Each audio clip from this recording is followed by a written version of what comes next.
नमस्कार, मैं साइली। स्वागत है आपका हमारे खास वीडियो सीरीज ज्योतिर्लिंग यात्रा में। इस सीरीज में हम एक एक करके उन 12 दिव्य ज्योतिर्लिंगों की कथाएं, स्थान, महत्व और उनके से जुड़ी अद्भुत कहानियां जान रहे हैं।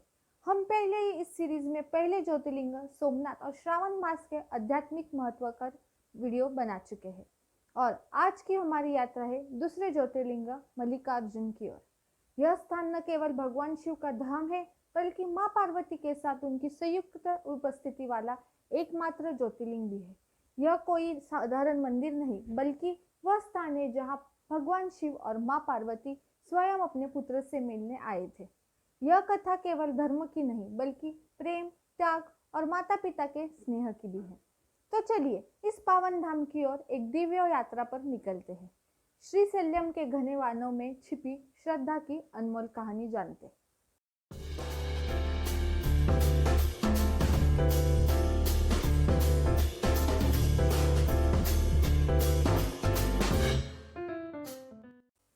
मल्लिकार्जुन ज्योतिर्लिंग आंध्र प्रदेश के श्रीशैलम नामक नगर में स्थित है, जो कि कृष्णा नदी के किनारे घने नल्लामाला वनों के बीच एक ऊंचे पर्वत पर बसा है।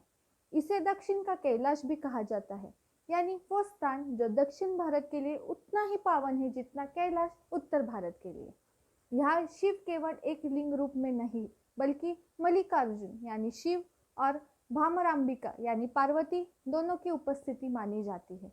यह मंदिर शक्ति और शिव दोनों का संगम है। एक ही स्थान पर अद्वितीय ऊर्जा और दिव्यता का अनुभव होता है। अब सुनते हैं इस पौराणिक कथा को जिसने इस पवित्र स्थान को शिव शक्ति का धाम बना दिया। एक समय की बात है, माता पार्वती और भगवान शिव चिंतित थे कि उनके पुत्र कार्तिकेय और गणेश किसका विवाह पहले किया जाए। समस्या यह थी कि दोनों योग्य थे लेकिन एक को पहले चुनना था। फिर निर्णय हुआ जो पहले पृथ्वी का चक्कर लगाकर लौटेगा उसी का विवाह पहले किया जाएगा। कार्तिकेय जी तुरंत अपने वाहन मोर पर सवार होकर निकल पड़े पूरी पृथ्वी की यात्रा पर। वही गणेश जी ने माता पिता की परिक्रमा करनी शुरू कर दी, 7 बार पूर्ण श्रद्धा और भक्ति से। जब उनसे पूछा गया तो उन्होंने कहा, मेरे लिए मेरे माता पिता ही संपूर्ण सृष्टि है, मैं उन्हीं की परिक्रमा कर चुका। यह उत्तर न केवल चतुराई का था बल्कि एक गहरी श्रद्धा और संस्कार का प्रतीक भी था। इसलिए भगवान गणेश को विजेता घोषित किया गया और उनका विवाह रिद्धि सिद्धि से किया गया। जब कार्तिकेय जी लौटे और यह सब सुना तो उन्हें ठेस पहुंची। वो क्रोधित और दुखी होकर एकांत की ओर निकल पड़े और आकर श्रीशैलम पर्वत पर बस गए।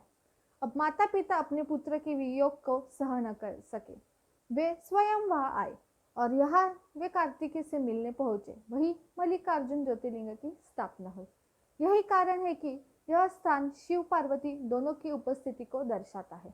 यह केवल एक शिव मंदिर नहीं बल्कि माता पिता और संतान के संबंध की जीवंत अनुभूति है। इतिहास गवाह है कि जब धर्म संकट में होता है तब कोई ना कोई महान आत्मा आगे बढ़ती है और मल्लिकार्जुन मंदिर के लिए वह थी रानी अहिल्याबाई होलकर।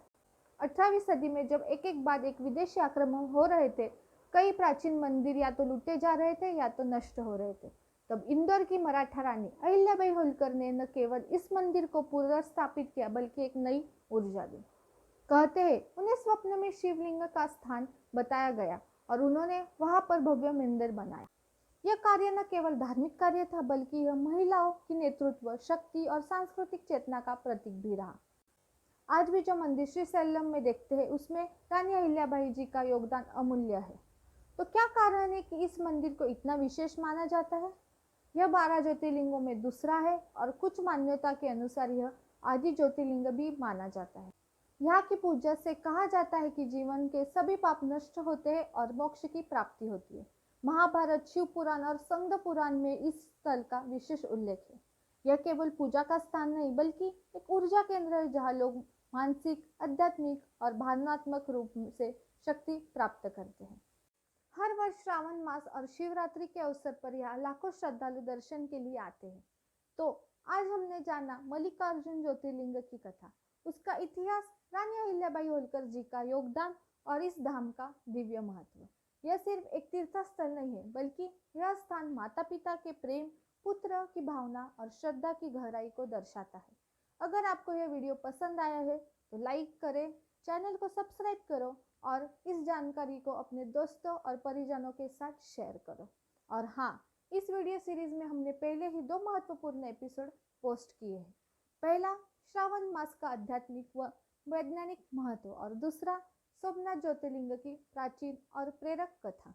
अगर आपने वो नहीं देखा तो डिस्क्रिप्शन या आई बटन में लिंक है, जरूर देखिए। और हमारी अगली आध्यात्मिक यात्रा होगी उज्जैन की ओर, जहाँ स्थित है महाकालेश्वर ज्योतिर्लिंग, समय के स्वामी स्वयं महाकाल। तो जुड़े रहिए, बेल आइकॉन दबाना न भूलिए ताकि आपको अगली वीडियो की जानकारी की सूचना तुरंत मिले। हर हर महादेव।